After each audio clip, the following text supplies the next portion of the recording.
This webinar is hosted by Re.Climate, Canada Centre for Climate Communication and Engagement at Carleton University, and Echo Analytics Research. Here at Re.Climate, we provide resources and training and strategic guidance to an expanding network of over 3,000 members, including government and health organizations, environmental groups, academic institutions, researchers, businesses, media, and NGOs. And while we offer these resources, we also spend time testing and researching new ways to communicate and engage people and address barriers to climate engagement. Our co-host is Echo Analytics Research, a cooperative project on the shared platform of Makeway, led by 15 environmental NGOs.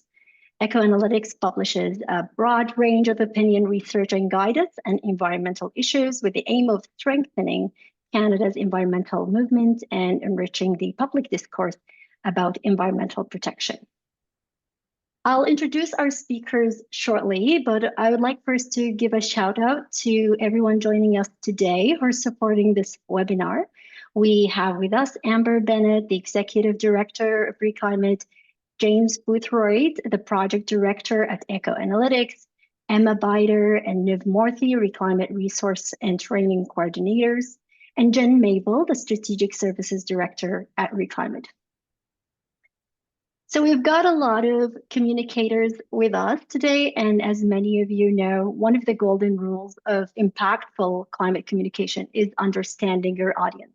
Who are they? What do they care about? Who do they trust? What are their values? And then we can tailor our approaches to where they are and what they are concerned about. And to do so is even more important now than ever, given that only a small proportion of the Canadian population are currently engaged around climate issues. Re.Climate and Echo Analytics partnered this year to conduct a large research project that combines different research methods to help communicators understand the values, the beliefs, concerns, norms, and behaviors that distinguish the current Canadian audiences. Our webinar today and our next webinar next week are going to unpack these research findings and explore how these insights can help communicators hit the right note and innovate in their approaches to inspire action on climate change. The project researchers, Dr. Louise Comeau and Dr. Erick Lachapelle, are with us today. Dr. Louise Comeau is a senior advisor at Re.Climate. She's also a member of the Federal Net Zero Advisory Body. Dr. Comeau has more than 30 years of experience in climate change policy, communication, and solution-related programming and advocacy. Dr. Erick Lachapelle is a professor of political science at the University of Montreal. He's also a researcher for Echo Analytics. Dr. Lachapelle has more than 10 years of experience in developing and analyzing surveys in the areas of climate change, energy policy, and communication. Today, Dr. Lachapelle will start by walking us through the 5 segments identified in the research, giving us a clear picture of how they are and what distinguishes these segments. Then Dr. Comeau will share further insights from the focus groups about the 5 audiences. After the presentation, we will open the floor for questions. So go ahead and drop your questions in the Q&A function. We're also eager to hear your thoughts, so please don't hold back and share your insights in the chat. After this webinar, we are going to send an email that is going to include the webinar recording, the slides, and also a handy resource that outlines the 5 audience segments for you and what characterizes each of these segments. Without further ado, Dr. Lachapelle. Thank you for that introduction, and good afternoon or good morning, depending where you are, everyone. Welcome to this first webinar in this 2-part series. My name is Erick Lachapelle. As mentioned, I'm a professor of political science, and today we're going to dive deep into a major segmentation research project that was conducted to identify diverse climate change perspectives in Canada. This work is important because it helps us understand the different segments, different audiences, if you will, and allows us to target messaging more effectively and mobilize climate action. Now, before I begin, I just wanted to mention that this is work conducted with my research partner, Marjolaine Martel-Morin, who recently conducted her PhD. She's pioneered segmentation studies for the Canadian landscape in the area of climate change and energy. And this is work that was financed by, supported by Re.Climate and Eco-Analytics. So now let's provide a brief overview of the methods in this project. I want to point out that the term segmentation can mean a lot of different things and represents a range of different frameworks. You're probably all familiar with the Six Americas conducted by the Yale and George Mason program on climate change communication. Some of you may be familiar with the work of Marjolaine and I that we published a couple of years ago on the 5 Canadas of climate change. What we've done here is different. Okay, we conducted a mixed method study starting with a survey of over 6,000 Canadians with samples of at least 1,000 respondents from each of the major regions across Canada. Our sample was collected to maximize coverage of working class Canadians to guard against the highly educated bias we often find in online samples. We then segmented respondents using latent class analysis, which is probably one of the best methods to identify hidden groups of respondents by examining the likelihood of different respondent characteristics converging to create different audiences within a given data set. Like other segmentation studies, we include, as you see on the right of the slide, climate change beliefs, attitudes, and behaviors to capture how people think, feel, and act toward climate change. But in contrast to much of the existing work, and this is where we're pretty innovative, we also include a broader set of social and political values and identities. Decades of research has found that conflicts around environmental risks and new technologies are fundamentally about how people with different values, ideologies, and worldviews interpret the world around them. So knowing something about an audience's values can help develop targeted communication strategies to activate environmental considerations that resonate with people by framing things around threats or as appeals to the values they hold dear. In this way, the segmentation work you are about to see offers a much more complete picture of the different audience segments in Canada than we've produced to date, and allowing us to frame messages that are more likely to resonate with them. Now, we followed this quantitative portion of our research with a qualitative focus groups that were led by Re.Climate and Louise Comeau, and Louise will speak to these following my presentation. For now, I want to present the results from the quantitative findings, presenting you key insights that should help guide your communication work. So next slide, please. So the first insight that I'd like to share is that Canada is home to a diversity of climate change opinions, as well as to associated political values and worldviews. So this diversity in climate opinions is crucial for those of us trying to engage the public. Understanding these distinct groups allows for more targeted and effective communication strategies. After crunching the numbers from the large N study, and the high quality sample, we found 5 distinct climate segments in Canada, ranging from the progressive activists on your left to the fossil fuel conservatives on your right. Now, each segment represents a different set of values, beliefs, and levels of engagement with climate action. Awareness of this diversity is key for people who want to communicate on climate change, as each of these audiences thinks about climate change and other issues in very distinctive terms. This slide arranges our 5 main segments from left to right, going from the segments that are most engaged on climate change to those who are least engaged. We've also indicated the rough proportions of what these segments represent in terms of the Canadian population. So on the left, we find progressive activists represent about 15% of the population. Next, Civic Nationals represent about 21% of the population. Centrist Liberals in the middle represent about 20% of the population. The Disengaged Middle is the largest segment, making up about 30% of the Canadian population, while the fossil fuel small c conservatives represent about 14% of the population. Understanding this segmentation helps us move beyond generic messaging, ensuring that climate communications resonate more with each group's unique values and concerns, which is essential for climate communications in Canada. Next slide, please. So this slide gives another way to visualize the diversity of the segments, showing how their political worldviews and environmental engagement intersect. Here we plot the 5 segments in 2-dimensional space, defined by 2 intersecting axes. The horizontal axis reflects the spectrum from progressive to conservative worldviews, including social and economic values. And the vertical axis reflects environmental engagement ranging from low to high. The resulting matrix identifies 2 progressive segments sharing more progressive social and economic values, and 3 more conservative segments sharing to a greater or lesser extent values associated with authoritarian and traditional values. Now, on the vertical dimension, we find 2 more environmentally engaged segments that share a predisposition towards environmental concern, but that differ in terms of broader socioeconomic value orientations. These are the progressive activists and civic nationals at the top.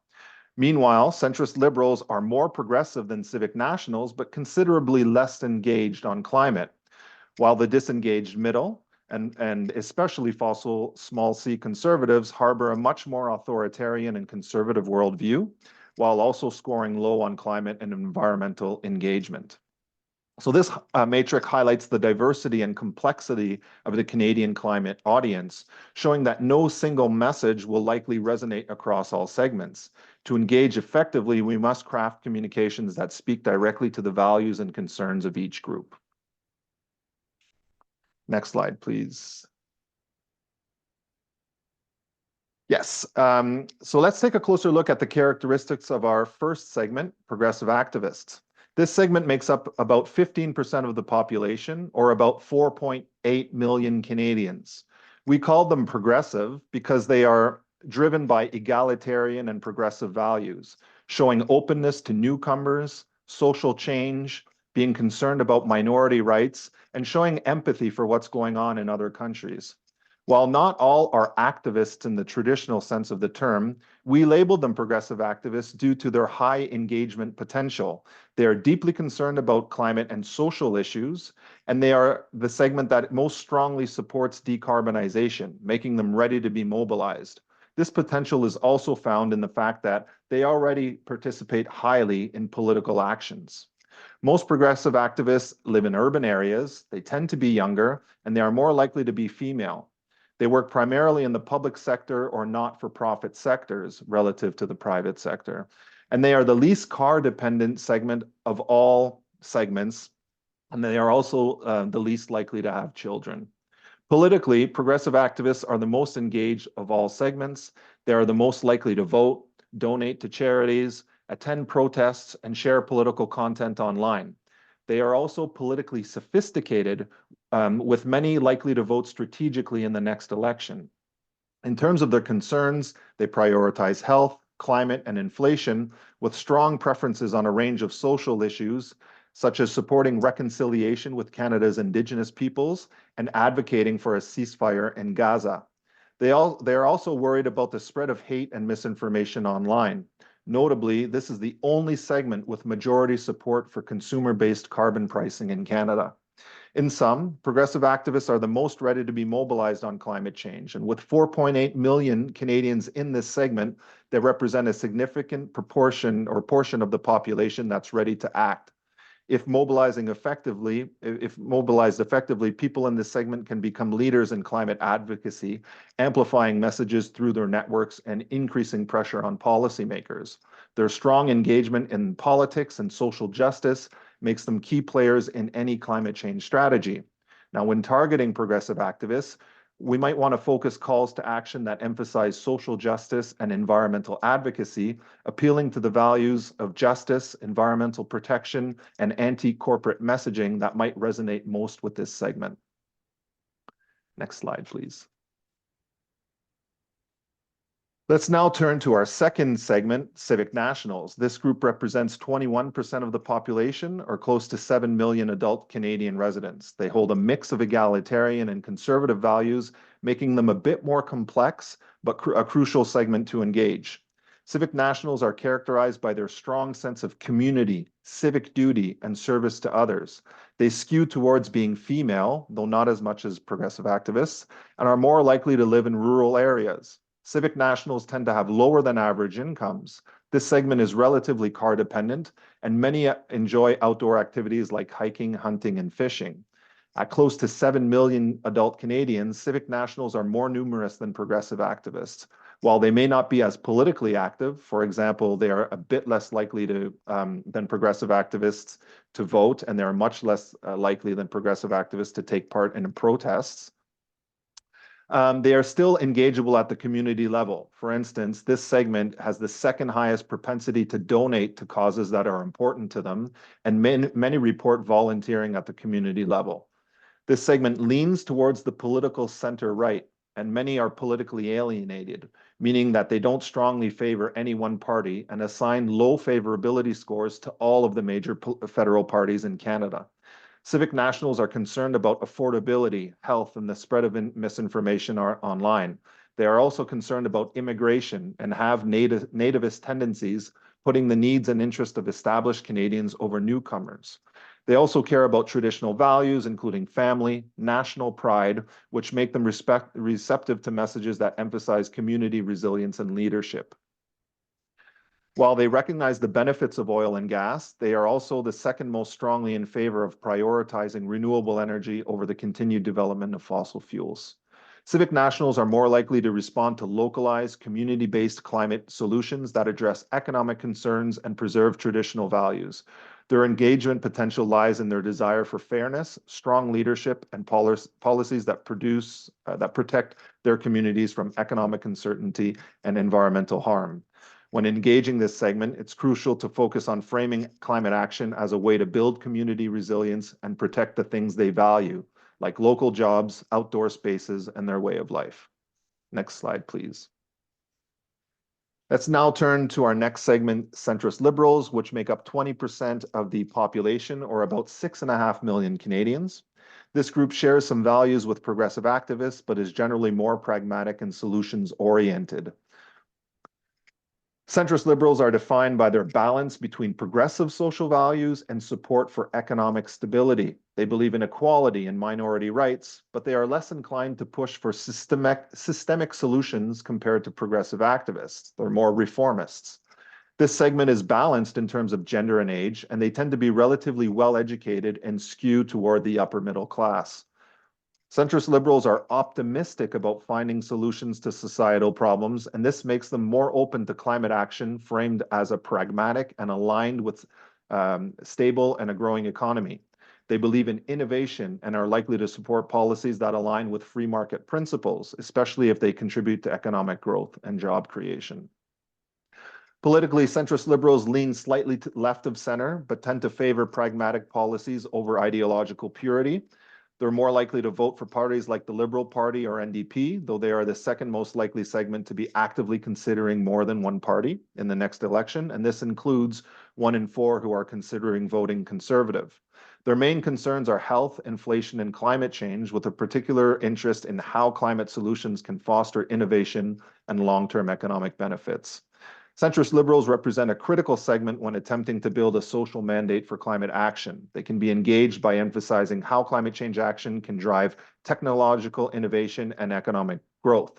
Their belief in the power of markets and optimism for solutions make them ideal advocates for policies that highlight clean technology, renewable energy, and green jobs. Next slide, please. Turning now to our largest segment, the Disengaged Middle, which makes up about 30% of the population, or just over 9 million Canadians. This group is characterized by their relative detachment from political and social issues, including, but not exclusive to, climate change. The Disengaged Middle is a diverse group. Overall, they tend to be slightly younger and more likely to be non-white than other segments. Most identify as working or middle class, with a significant proportion having high school or technical training. They are less likely to work in the public sector or belong to unions, and many have children. Religious beliefs play a stronger role in this group compared to other segments. As a whole, this group is relatively disengaged from political activism, and only about half would definitely vote if a federal election were held tomorrow. However, they are not necessarily opposed to climate action. They just don't see it as a priority in their daily lives. They are more concerned with immediate economic issues like health, inflation, and the spread of misinformation. Politically, they lean center-right, but they are less ideologically driven compared to other segments. They share some conservative values, such as a concern for affordability and security, but they don't exhibit strong authoritarian or nativist tendencies. Their attitudes towards climate change are soft or neutral, and they are unlikely to be proactive on this issue without a clear personal benefit, which is why we're calling them the disengaged middle. While the disengaged middle may not be at the forefront of climate activism, there are still opportunities to engage them by linking climate change to their core concerns, such as cost savings, health improvements, and job security. The challenge is to make climate action feel more tangible and relevant to their immediate needs. Next slide, please. Finally, let's take a look at our last segment, the fossil fuel, I'm going to call them small c conservatives, so as not to introduce any confusion, making up about 14% of the population, or just under 5 million Canadians. This group is characterized by conservative, nativist, and hierarchical values, as well as a strong skepticism toward climate action. Fossil fuel conservatives are more likely to live in rural areas, identify as male, and have higher incomes than other segments. A majority strongly believes that fossil fuel development in Canada has benefited themselves and their communities a great deal. They tend to be highly religious and they are the most car dependent of all segments. This group is the most resistant to climate action, viewing it as a threat to their values and identification with the fossil fuel industries. They are politically active, nearly as active, in fact, as progressive activists in terms of the likelihood of voting and sharing political content online. Fossil fuel conservatives hold strong conservative views, with concerns primarily focused on economic and social issues that threaten economic and cultural stability and traditional cultural identities in Canada. They are skeptical of governments in general and government intervention in particular, and strongly support the continued development of fossil fuels over renewable energy. While they may be resistant to traditional messaging on climate, they share with other segments a concern for local air and water pollution, as well as corporate greed. In sum, while they are the most challenging group to engage on climate issues, fossil fuel conservatives can be reached by addressing related concerns such as affordability, housing, and corporate power. These adjacent issues can provide opportunities for indirect engagement on climate action. When engaging fossil fuel conservatives, we might want to avoid direct climate messaging. Instead, we might want to frame solutions in terms of issues that they care about, like energy efficiency to reduce costs or preparing for extreme weather. This allows for climate-related actions to be promoted without directly threatening their core values. Next slide, please.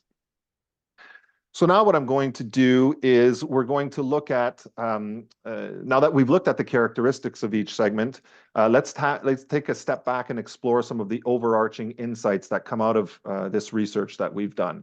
And these insights help us understand not only how the segments differ, but also how we can leverage these differences to tailor engagement strategies. Next slide, please. So our study reveals that segmentation membership is a highly predictive factor in determining support for specific climate policies.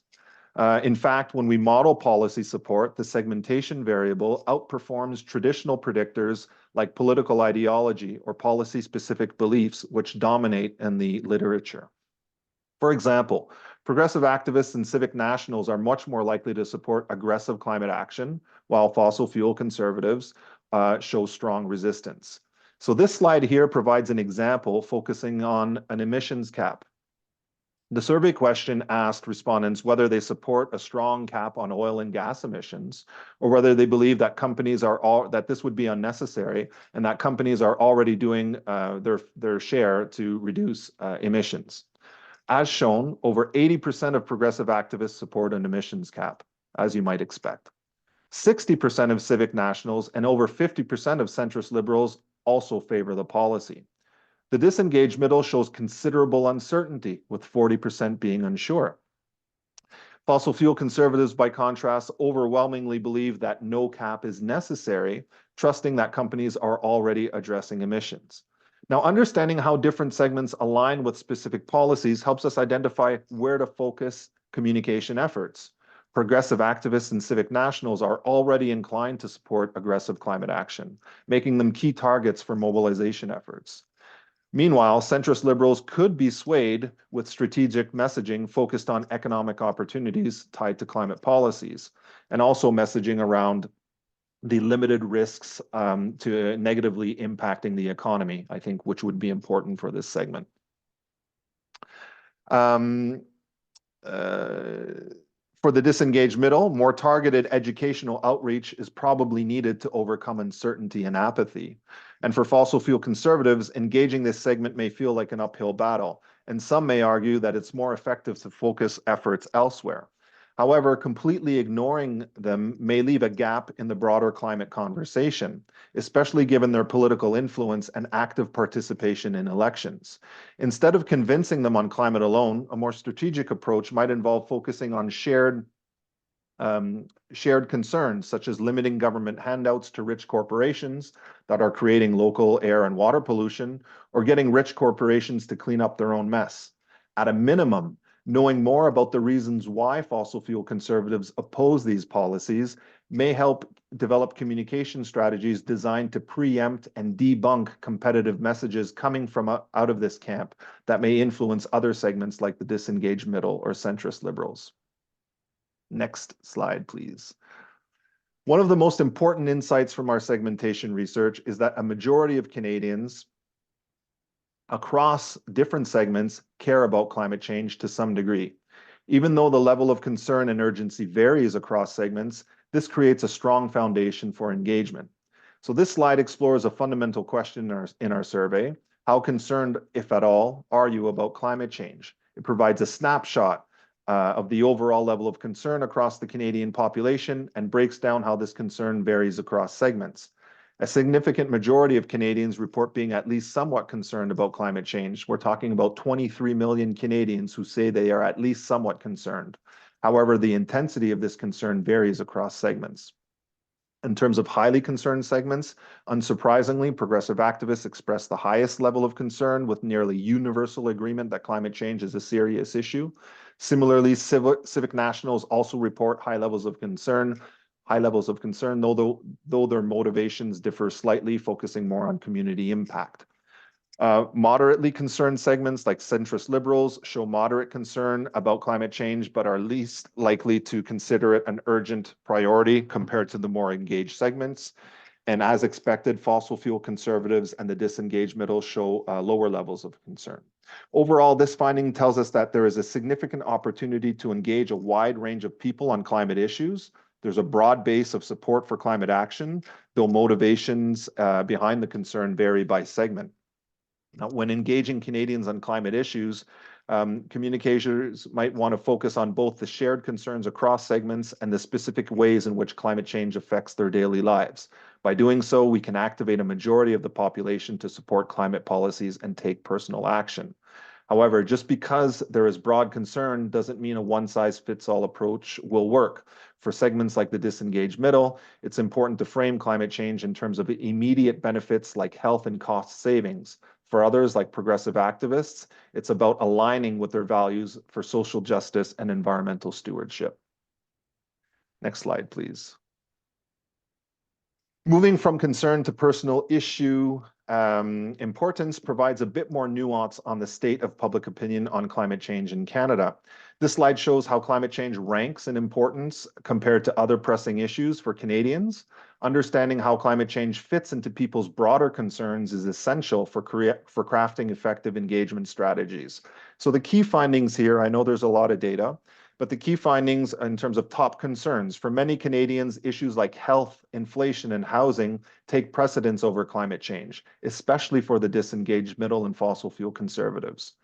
Now, for progressive segments like progressive activists, and also Civic Nationals, who are less progressive, these segments place climate change higher on their list of priorities, though even they balance this concern with economic and health issues. Of all the issues examined here, climate is the most polarized. As you can see, there's that much more larger differences across segments on the climate change issue than for any other issue. Now, these data reinforce the need to connect climate action with more immediate concerns for nearly all segments, like economic stability, health, and affordability. Messaging needs to emphasize how climate solutions can address these top priority issues, especially for the most hesitant segments. For instance, energy efficiency is one of those no regrets policies that resonates strongly in the context of an affordability crisis, independent of what one thinks about the climate crisis. Next slide, please. Here's another key insight from our research that addresses a common myth we've all heard that suggests all conservatives oppose climate action. And I'm talking about small c conservatives here. Our research reveals that this is not entirely accurate. Many conservative-leaning Canadians, particularly Civic Nationals, support policies that address climate change, as long as these policies align with their core values. So this slide shows net support for the idea of increasing taxes on oil and gas companies. It's probably an understatement to say that a carbon tax in Canada is controversial. But even here, we surprisingly find a significant level of support for this policy, even among conservative-leaning segments. Now, to be sure, we're talking about taxing oil and gas companies and not consumer-based carbon pricing. But the effects would be similar, increasing the price of fossil fuels. The effects of putting a price on or increasing taxes for oil and gas companies would be similar, i.e. increasing the price of fossil fuels. So to read this slide, note that the response scale ranged from strongly support to strongly oppose, with opposition recoded as negative and support as positive. Neutral opinions are coded as zero. So any score above zero indicates net support, while negative scores indicate net opposition. A mean score of close to zero reveals one of two things: either a tendency for this segment to be predominantly neutral, or to be highly divided or polarized so that the positive and negative scores cancel each other out. Looking at the data, we see a few things. Progressive activists show overwhelming support for taxing oil and gas companies as expected. There's considerable support for taxing oil and gas companies from Civic Nationals and Centrist Liberals. Notably, the ratio of support to opposition among Civic Nationals is 3.5 to 1. For every Civic National who opposed this idea, 3.5 support it. While fossil fuel conservatives show net opposition, it's important to note that 1 in 5 support the idea, which is higher than might be assumed. The disengaged middle is more neutral, resulting in a mean score of close to zero, reflecting their uncertainty or lack of strong opinions on the issue. So here, in conclusion, the data challenge the assumption that conservative segments are universally opposed to climate policies like taxing oil and gas companies. The implications of this finding are important. First, carbon pricing is not dead, particularly upstream carbon pricing, which still has support from certain conservative-leaning groups. Second, there is a coalition providing social license to tax oil and gas companies, and this coalition includes some conservative-leaning Canadians. And third, this conservative support for climate policy needs to be better communicated to governments, opposition parties, and to the broader public. Dispelling the myth that conservative values are inherently opposed to climate policy is crucial to fostering broader support for climate action. Next slide. I think we're going to skip the next slide in the interest of time. Just note here that the question here is, thinking about how the country produces and uses energy, should Canada prioritize renewable energy or fossil fuels? You're seeing roughly the same coalition as the previous slide, and reinforcing the point that not all conservatives are anti-climate. In fact, Civic Nationals, by a ratio of 3 to 1, support prioritizing renewable energy over the continued development of fossil fuels. We'll jump to the next slide, areas of common ground. So although the segments differ on various issues, our research reveals some important areas of common ground. These shared concerns provide opportunities for unifying different groups around climate action. And I'm going to try and do two at the same time here. So on this slide, we're looking at increasing conservation programs to protect local air and water quality. And on the next, which we see is a majority support or near majority support amongst fossil fuel conservatives. And if we jump to the next slide, here we see another area of shared concern, providing an opportunity for a unifying narrative. Here across segments, we find strong support for the idea that corporate interests and wealthy insiders are taking more of their fair share of Canadian resource wealth. This shows that despite ideological differences, Canadians agree on the importance of holding corporations accountable for their environmental impact. These areas of agreement can serve as the foundation for broader climate campaigns. By focusing on issues like conservation and corporate responsibility, communicators can craft messages that appeal to multiple segments at once, creating a sense of shared purpose. Next slide, please. Now, we've also, while there are areas of common ground, we also find several common barriers that prevent Canadians from taking meaningful climate action, and understanding these barriers is crucial for designing effective engagement strategies. Here, we're only looking at one, and it's one significant barrier we identified across all segments, and that is the discomfort or difficulty in discussing climate change. Only 13% of Canadians overall report discussing climate change often with their family and friends. 16% say they never talk about it. Even amongst the most engaged segment, the progressive activists, only about a third report discussing this issue frequently. This is concerning because past research has shown that many people want to know more about climate change, but they have very few opportunities to engage in conversations about it. And this phenomenon is known as a spiral of silence, where people hesitate to talk about climate change because they feel it's not a topic being discussed by others. This silence reinforces itself, leading to even fewer discussions. So I think just the key takeaway here is that talking about climate change is a simple yet powerful way to break this spiral of silence. While many Canadians are concerned, the lack of conversation prevents this concern from turning into action. By encouraging more open dialogue, we can create a ripple effect that makes climate change a normal part of everyday discussions. And so to overcome this barrier, we need to normalize climate conversations by encouraging Canadians to bring up climate change in their daily lives, starting with friends and families and local communities. We want to focus on shared concerns, so frame climate conversations around issues people already care about, such as health, economic stability, and protecting local communities. And we want to empower local messengers, leveraging trusted community voices to initiate climate conversations, whether it's religious leaders, local business owners, or health professionals. These influencers can help create a culture where climate discussions become more common and less intimidating. Next slide, please. So this slide shows where the different segments think about different actors in terms of their level of trustworthiness.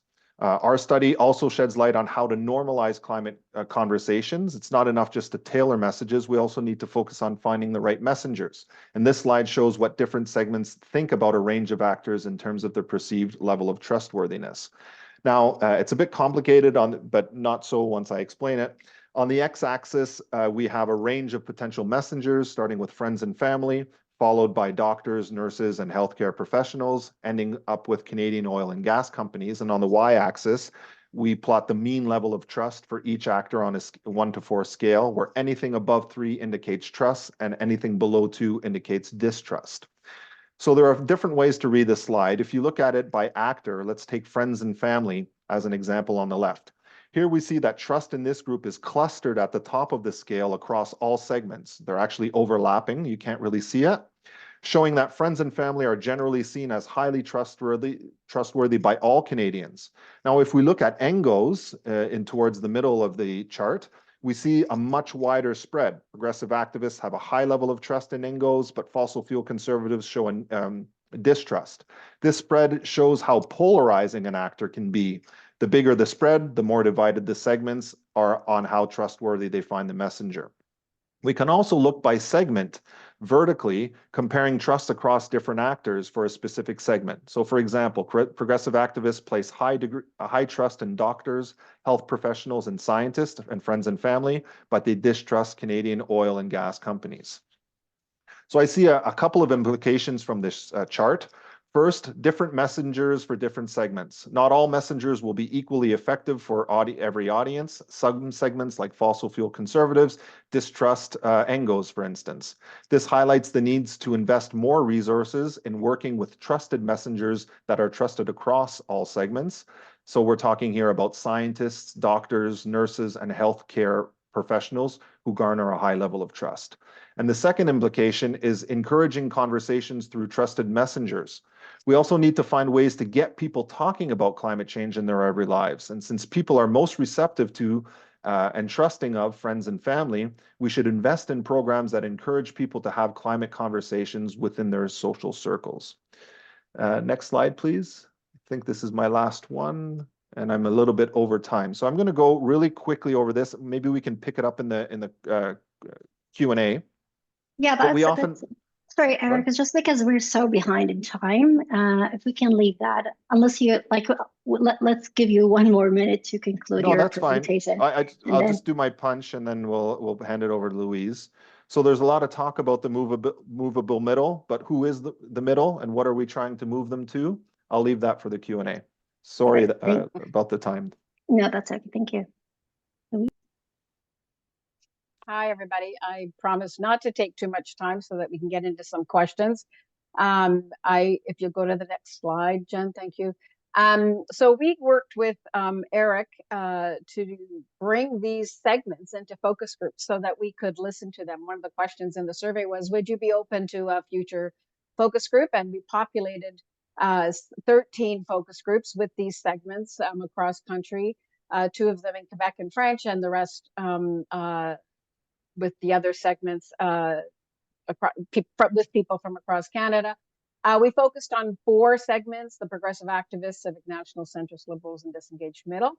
And we tested and then retested different kinds of narratives to see how they reacted, social media posts, different kinds of framing and narratives suggested by groups like Eco-Analytics and Potential Energy, and also the Canadian Association of Physicians for the Environment. We also tested imagery proposed by various folks, including climate visuals. Some of the key insights, I'll just give you some top lines as we hop through some ideas here. There definitely is value in focusing on engagement across segments rather than trying to move people into segments. This is a values-based segmentation. People are who we are, and we need to respect that. And so the suggestion we're making is to think more about ladder of engagement. That doesn't mean, though, that we can't find and shouldn't try to find cross-cutting messages. How many of you on this call, we've had about 411 of you and over 800 registrants, have the capacity to target your messaging so precisely. Maybe on Facebook you can get into some of those targeting measures, but generally speaking, we want to know, can we build a social mandate? And that means, can we engage enough of the segments, people within each of the segments, to build a mandate in terms of over half the population? And there are some ideas about how we can do that. And to do that, though, we're going to need to think about doing more and better on building social norms, telling the story of millions of Canadians, so that people feel part of something. And we do need to do more on education. Next slide, please. So I'll give you just a quick, I'm not going to give you a lot of numbers, just very, very quick sense of, well, did we have in the survey that Erick completed with Eco-Analytics any question at all that already achieved a social mandate? Meaning that more than half, when I looked at all of the segments and added up their answers and looked at it from a population basis, and yes, we had one question. There is a broad-based support for removing the GST from home heating. But that's pretty much it, although we're close on 2 that Erick mentioned. And of course, what we talked about carbon pricing, he also looked at not just broad support, but different arguments in favor of carbon pricing. And the only one that really had any, heft, if you will, and it's not a big one, is that it's fair because those who pollute more pay more. Well, that shouldn't surprise us. After decades of research, we know fairness perceptions is pretty much the fundamental way that everyone evaluates a policy. And so on carbon pricing, we don't have a social mandate. There's no doubt about that. We can be building understanding and support for an idea, though, through this concept of fairness. And I'll just kind of point that out and park that for our future discussion. Next slide, please. Erick mentioned the issue of oil and gas emissions cap and increasing taxes on oil and gas companies. And indeed, we are very close with the support that we have within each of the segments. We're near half the population, not quite there yet, but we need to build that momentum to support bringing the biggest polluters into doing their fair share. And there are ways that we can do that. And in the next couple of slides, I'll give you a sense of how we think we might do that. Next slide, please. So this idea of holding big polluters accountable, it won't be news to folks, is a cross-cutting theme. It is supported by all segments, but this is one of those reasons why in particular, I think Erick probably agrees that I really love to do mixed method research. And the reason for that is we know there was very strong, on the number side, support for holding polluters accountable, holding the oil and gas sector accountable. But what we found in the focus groups was that if we weren't careful, there could be risks in terms of how we are holding them accountable. Does it look like finger pointing, or is it actually holding them accountable? Next slide, please.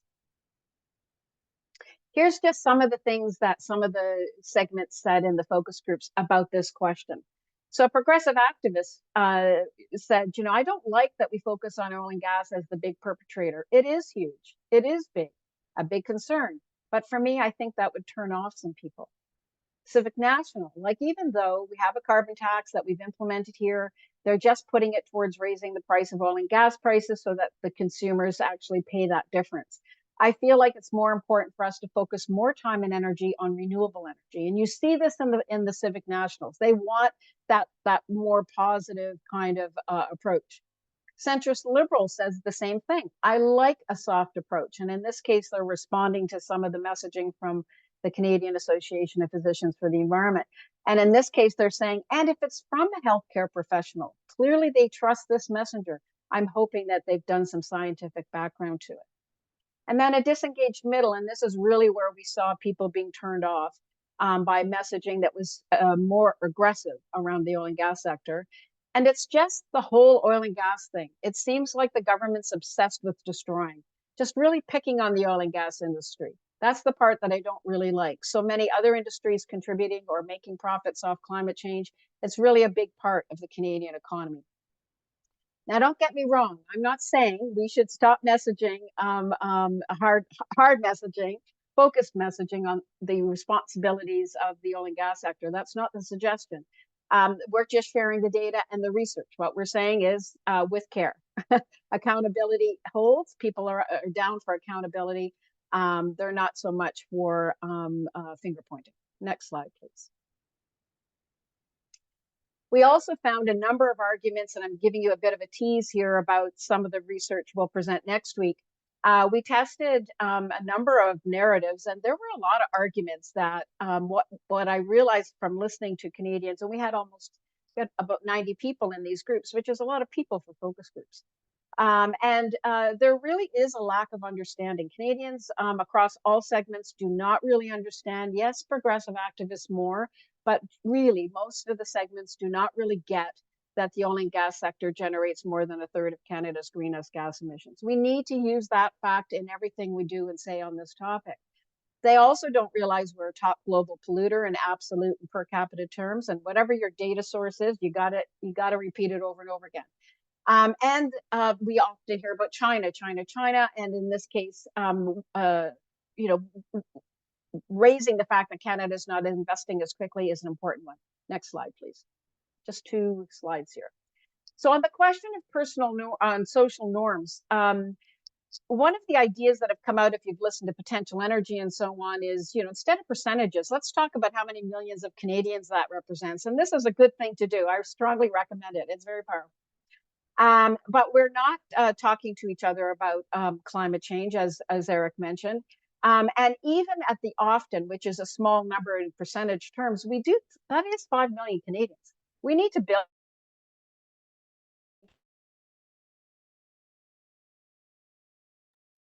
Louise, I don't think we hear you.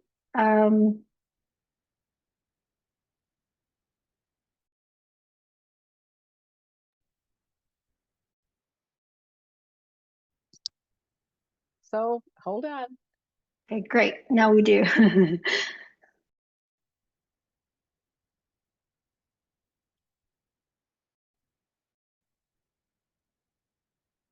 I'm here.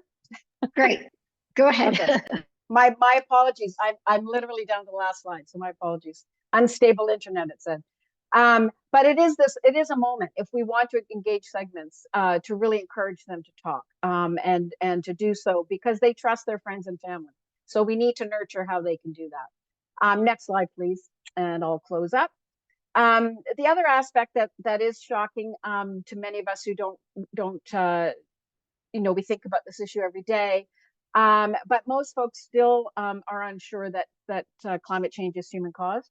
And that it's mostly from the burning of fossil fuels. In our work, we've been testing how much people know about this issue and what they attribute the cause of climate change to. Here, in terms of the survey that Erick had done, about 10 million Canadians. You think that's a big number, it is, but it's only a quarter of the population. Strongly agree that the main cause of climate change is human activity. We cannot let that sit, right? We've got to keep riding that story. We've got to keep telling Canadians that it's human caused because that is where attribution comes. Because we know if it's caused by humans, we've got the responsibility to deal with it. And so those two are also opportunities across segments to engage and build that support or engagement up the ladder, which we'll talk about a little bit more next week. Next slide, please. I think we're done. Thank you very much. Great, thank you. Thank you so much, Dr. Comeau and Dr. Lachapelle, for those great presentations. And now we're going to dive into the questions. We'll be mixing a few that came in ahead of the webinar, along with the ones coming through live. Just a reminder, everybody, to send your questions anytime using the Q&A box. I would also like to know that some of the questions have been already answered, and you can see the answered questions in the Answer tab in the Q&A function. So I'll start with this question. Actually, we have received more than one about the movable middle from the registrants. And this is something that you ended your presentation, Erick, with. And the movable middle as a model has been used by climate communicators to describe a segment of Canadians who care about climate change but aren't actively involved in climate action. And the idea is that there's a base of people who are alarmed, but the majority are just fall into this segment who are concerned but less engaged. For this question for both of you, Dr. Comeau and Dr. Lachapelle, I know you mentioned this a bit, but how does the movable middle fit into your analysis?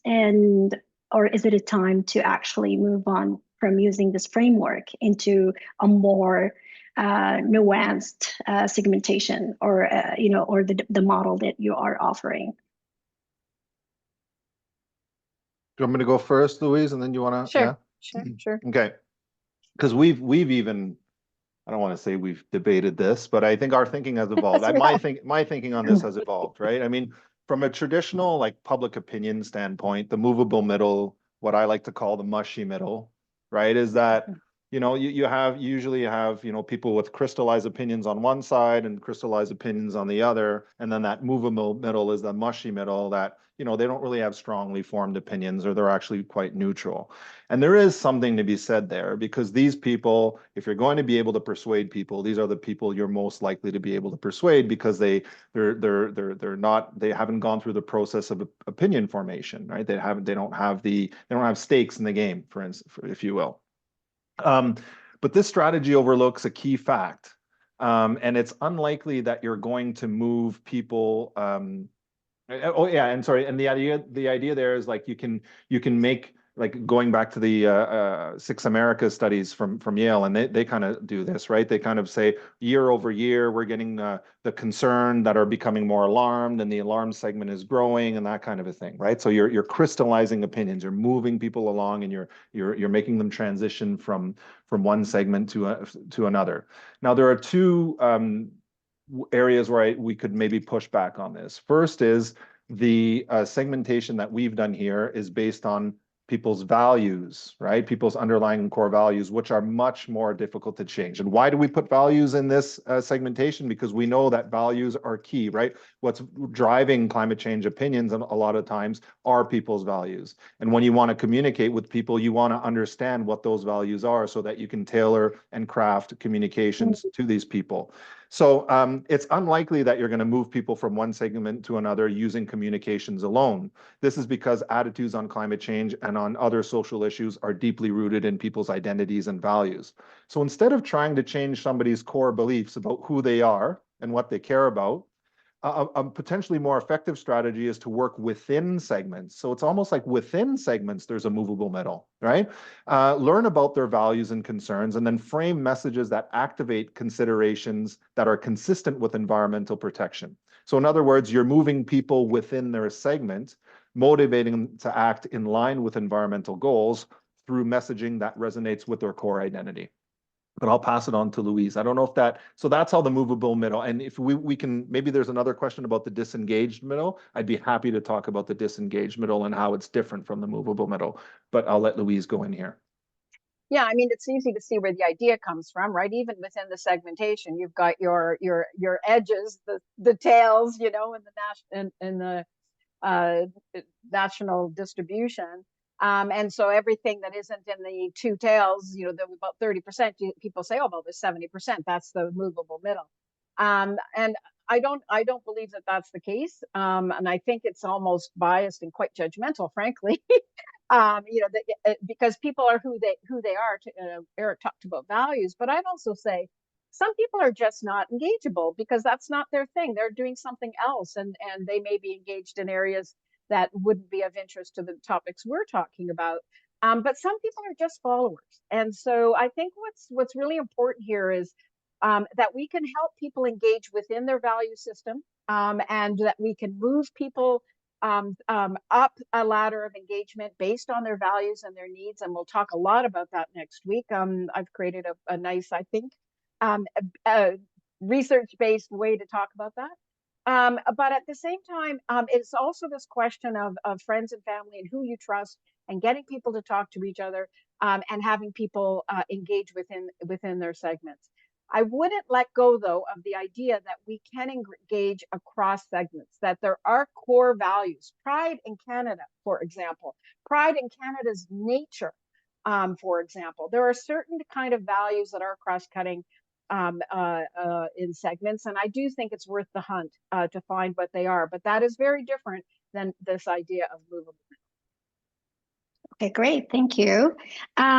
So since we, Erick, you mentioned 6 Americas, I have this question from Joshua Lowe at Yale. How can we compare the segmentation to the 6 Americas and the more in common segmentations?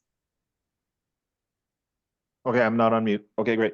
So thanks for that question. So we actually replicated the 6 Americas a few years ago. We published it in +1 with it's part of Marjolaine's dissertation. And when we ran ostensibly the same model as Yale, we might have a few different questions that are more tailored to a Canadian audience. We ended up with 5 Canadas. So on a number of the kind of indicators you use to adjudicate between what's the best model, we ended up with, and here we're just looking at climate change attitudes, feelings, and behaviors.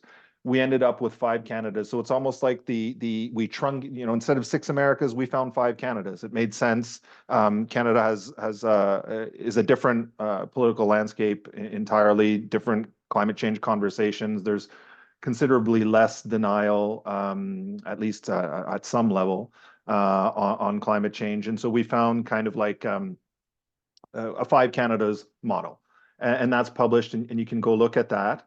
What's different here is in terms of the segmentation criteria. So in addition to that base model, which is, how do Canadians think, feel, and act towards climate change, we included a bunch of questions on their social and political values.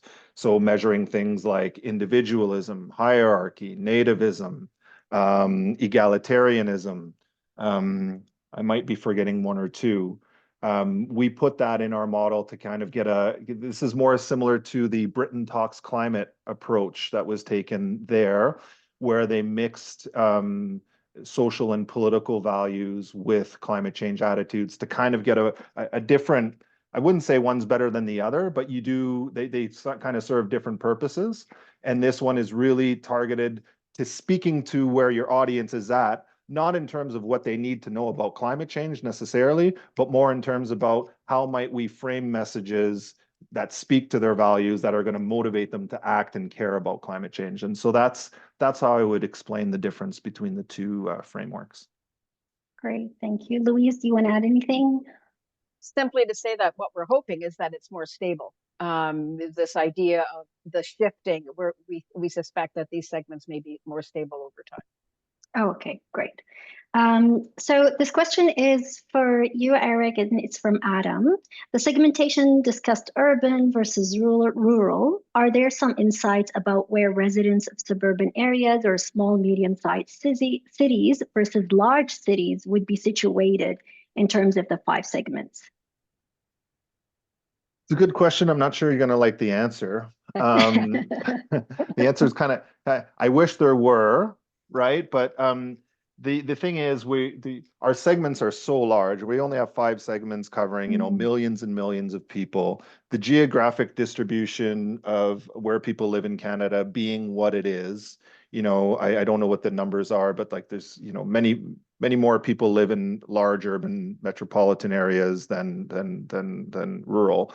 What we're finding, or what we did found, was like a high concentration of progressive, we almost call them urban progressives, right? We call them progressive activists, but you could have called them urban progressives because they're so concentrated in urban areas. That was the most significant skew. And then in terms of rural, we found a higher proportion of people living in small rural communities for the Civic Nationals and the fossil fuel conservatives. But in terms of like getting into the small regional cities or the suburbs, I think this is where those geographic locations, either there's more diversity, and so you're not getting, the signal to noise ratio isn't as clear, as well as you're not getting the sample size. So the reason why we get so much more power on the urban side, I think, is because we have so many more respondents there, and so your margin of error and your estimates are much more precise, and you're able to kind of pinpoint which segment these people fall in. The rural folks tend to have their own ways of looking at these issues, social, political, and environmental. And so because they are so different from the other geographies, they get a stronger signal to noise ratio. But in the suburbs and in the small regional cities, I think things just get a little bit more complex and the signal is less clear. So I wish I had a better answer for you, Adam. Maybe I'm missing something. We should go dig it up again, but we've looked at it a few times, and that's what we found. Great, thank you. Actually, Louise, I'm gonna just, because we've received questions also from your registrants about how static or fluid the nature of these segments, and when you said these segments are stable, would appreciate if you elaborated more in there about that, because one question asked how fluid are the characteristics of the 5 Canadas over time. There was also another question about indicators we can use to measure if folks have moved from one of the segment to another. Yeah. So again, we haven't run the segmentation more than once yet, right, based on these scales. So we'll know over time how stable they are. The assumption is, given that we're measuring values and they change so slowly, that they will be stable over time. We are seeing, as folks I'm sure are well aware who are on this webinar today, that we've seen a decline in concern over climate change, even in the face of the rise of extreme weather events. And what we're seeing in some other segmentations I've looked at that don't have as much of the detail around the values piece is that, in fact, there is a shift from more engaged to less engaged segments. People are moving to more neutral positions. People are feeling a bit, I think, a little bit of dissonance. And in fact, I've been trying to actually analyze all of the different polls that are out there to see all of the ways and means that people are now rationalizing their perspectives on climate change. It's complicated, and I hope we'll be able to do some research on this in the future. But we don't know in terms of this segmentation yet until we've been able to run it out. I suspect, I don't know, Eric, what you would think, but this is something we might see over 5 years or something, as opposed to every 6 months or so. Okay, great, thank you. This is a rapid fire question for you, Eric. I'm surprised no one would vote green. Maybe it wasn't given a choice, or as a choice. Did I? No, Like this- there was a choice. Okay. No, that was a question. I just covered that. No, I mean, when I refer to political parties, it's because those are the most popular political parties for that segment. So you're right. There is no segment for which the Green Party is the overwhelmingly popular party supported by a group. So the most likely candidate here would be progressive activists, and I can tell you that the probability of voting green is higher for progressive activists relative to the other segments, but it's not overwhelmingly the most popular political party. The progressive activists tend to vote NDP if there's a clear, just maybe on this point, or maybe we should get more questions, but I have something to say about the static or fluid, but we can take more questions and I'll try and wrap them into another response. Yeah. Well, you feel free, like if you want to add something quick about the static and fluid thing. It's okay. Let's get more questions in here. Okay, great. Louise did a great job at mentioning. Okay. So this question also is from for both of you. Melissa asks, I'm curious if you found that all groups demonstrate equal understanding of climate change. So not only concern, but equal understanding. Louise? Not at all. Eric will maybe have the numerics in front of him, but certainly the progressive activists and Civic Nationals, I would say, would be more able to answer questions correctly. But as you get into centrist liberals and disengaged middle and fossil fuel conservatives, you really get into a lot of misunderstanding about what causes climate change and whether or not it's human caused, and that is pretty fundamental. And why we're talking about the need for ongoing education. I just came out of field with a survey for Re.Climate last week, and we tested public understanding, and only 49% of Canadians correctly answered that the primary cause of climate change is burning fossil fuels. Wow. Okay, so this question is for you, Eric, and is from Brinian. Any findings around which of the 5 segments are more likely or more often donors to political parties? We didn't ask about, we asked donations in general, or was it donations to charities? I'm not sure, but the two, was it to charity? The 2 highest were progressive activists and Civic Nationals. Yeah. Those were by far the 2 most engaged segments for donations. In terms of like donating to a political party, we don't have that. The closest thing we might have would be a party ID. So the traditional party ID variable, which is to what extent do you identify, or do you feel close to the different political parties? And so this would be like card carrying conservative, card carrying liberal, that kind of a thing. But we don't have donation, unfortunately. Yeah. I just throw in that it hasn't maybe come out here as strongly as we want it to, but Civic Nationals are nature based, and their donations and their activities are all around the nature engagement, right? So they're the ones camping and the birding and the things like that.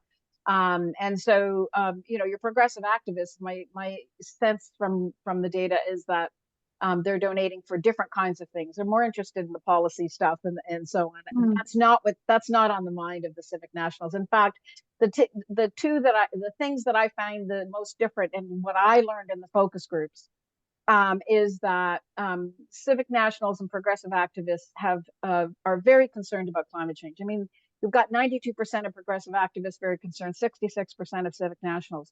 What the fight is over is policy solutions. They have big disagreements over the solutions being proposed for climate change, including carbon pricing, which came up just spontaneously all the time, even though they got their carbon rebates today in their bank account.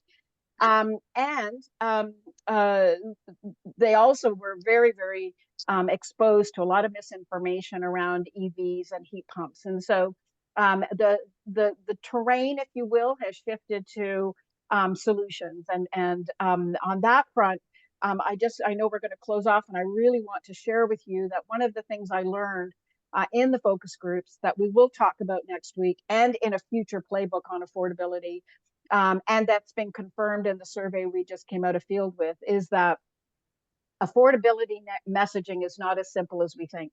And that the messaging that we've been using is actually generating negative reactions in ways that one would possibly never have anticipated, including feeling judged, pressured, and that it's something special for the wealthy. So there's more to come on that, a lot more to come on that, but don't assume that just telling everybody that solutions are cost effective and affordable makes it so.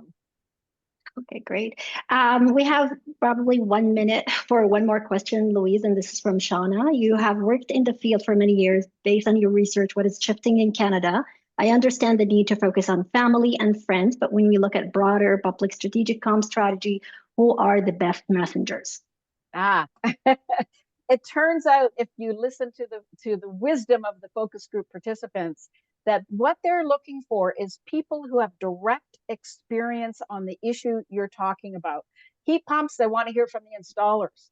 EVs, they want to hear from people who are manufacturing those vehicles or who are at the dealerships.